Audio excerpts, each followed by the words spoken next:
কাবা ঘরের গেলাফ ধরে কানলেও আপনি আমাকে যে মিথ্যা অপবাদটা দিয়েছেন এটা মাফ হবে না যতক্ষণ না আমি মাফ করছি। কথা কি বুঝতে পারছেন?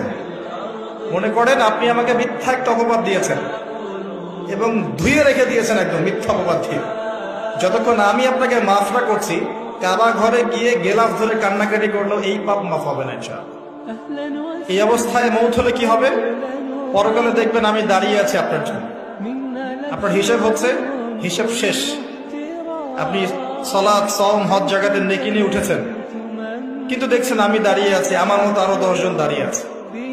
ওই 10 জনকে আপনি গালি দিয়েছিলেন, অপবাদ দিয়েছিলেন, তাদের গীবত করেছিলেন, তাদের সম্পদ বা সম্মানের হানি করেছিলেন। এখন কিয়ামতের মাঠে আপনার নেকি দিয়ে এই ঋণ শোধ করতে হবে, অন্য কোনো অপশন নেই। আর যদি নেকি শেষ হয়ে যায় তখন কি হবে?